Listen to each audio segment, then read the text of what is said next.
The construction site is chock full of hazards of all kinds, and hazards, rightly defined, are any conditions, activities, or substances that have the potential to harm workers, residents, or bystanders.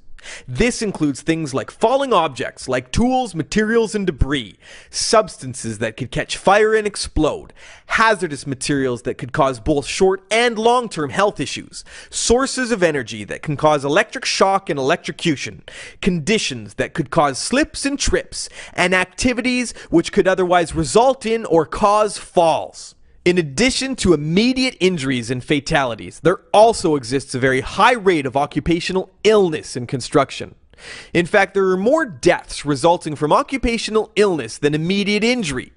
Mesothelioma and lung cancer rank among the top occupational illnesses causing death. This means that there are more deaths from exposure to asbestos than there are from even falls. A common source of non-fatal occupational injury is overexertion, or musculoskeletal injury, which is caused by work demands that simply exhaust the body's capacities, like sprains, strains, and tears of the muscles, joints, and ligaments, and other soft tissue. Lower back injury and spinal disc injury are the most common injury of this sort.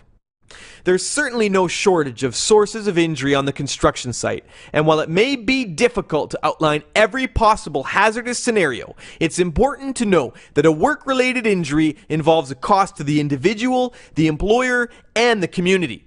So before you think that it won't happen to you, consider the following statistics. Approximately 1 in every 35 construction workers is harmed or injured on the job.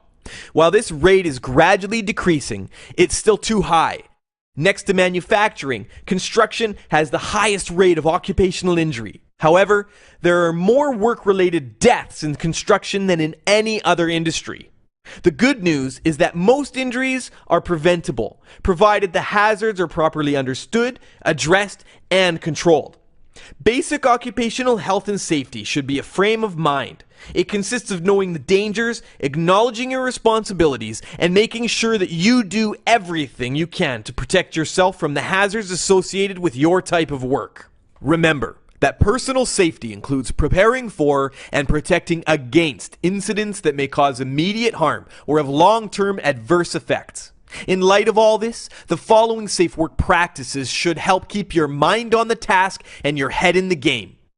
Know the health and safety risks associated with any hazardous materials that you're using, handling, or working around, and protect yourself from these risks by implementing the proper workplace controls, safe work practices, and using the appropriate PPE. Thoroughly inspect all tools and equipment that you're using, because damaged or faulty tools can cause severe accidents. And practice good housekeeping.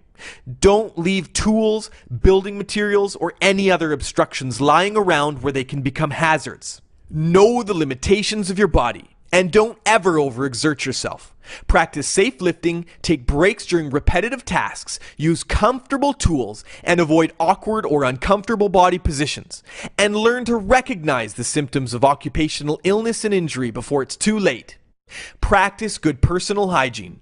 This includes things like washing your hands and your face after handling hazardous materials. Protect against heat and cold stress by drinking plenty of water in hot weather to avoid heat stroke, and in cold weather, wear warm clothing and gloves. Always pay attention to whatever activity you're doing, regardless of how routine or boring it may seem. Protect against short circuit and electric shock by using ground fault circuit interrupters on electric tools used outdoors or in wet or damp conditions. And know what to do in an emergency situation such as an injury or a fire. Preventing occupational injury, illness, and fatality, and ensuring everyone's well-being is only something that's possible if every individual worker puts personal safety first.